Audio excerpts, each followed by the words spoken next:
हमारे पास जो स्रोत हैं वो एक कह सकते हैं कि एक बहुत बड़ा दावा करते हैं।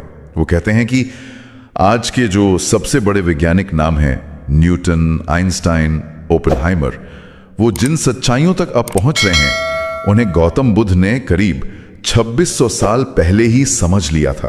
तो आज की हमारी जो बातचीत है वो इसी के इर्द गिर्द घूमेगी। हम उन स्रोतों की गहराई में उतरेंगे जो बुद्ध की शिक्षाओं और मॉडर्न साइंस के बीच कुछ हैरान करने वाली समानताएं दिखाते हैं। ये समझने की कोशिश करेंगे कि क्या यह वाकई एक ही कहानी के दो अलग अलग पहलू हैं। ये एक बेहतरीन सवाल है और ये चर्चा सिर्फ फलसफे तक ही सीमित नहीं रहेगी, बिल्कुल नहीं।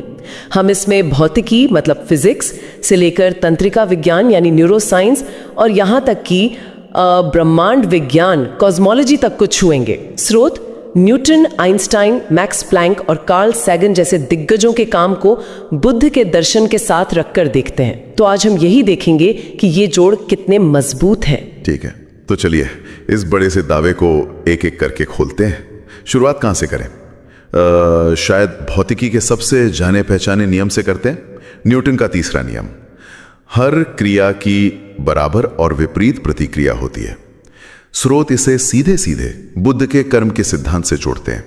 पहली नजर में तो यह कनेक्शन समझ आता है, लेकिन क्या यह इतना सीधा है? मतलब एक भौतिक नियम और दूसरा एक आध्यात्मिक सिद्धांत। आपका सवाल बिल्कुल सही है और यहीं पर बात दिलचस्प हो जाती है।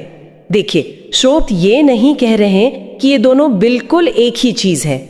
फर्क है नजरिए का। न्यूटन ने इसे बाहरी दुनिया के लिए गणित में बांधा। एक गेंद दीवार से टकराएगी तो उतनी ही ताकत से वापस आएगी। यह तुरंत होता है और इसे मापा जा सकता है। बुद्ध ने इसी कारण और प्रभाव के नियम को हमारे इरादों और कर्मों की मतलब भीतरी दुनिया पर लागू किया। उनका कहना था कि हर इरादे से किया गया काम एक बीज बोने जैसा है। उसका फल शायद तुरंत ना दिखे, जैसे गेंद का दीवार से टकराना, लेकिन वो मिलेगा जरूर। तो एक बाहरी भौतिक दुनिया का नियम है और दूसरा भीतरी मानसिक दुनिया का, पर दोनों के मूल में कारण और प्रभाव का अटूट नियम ही है।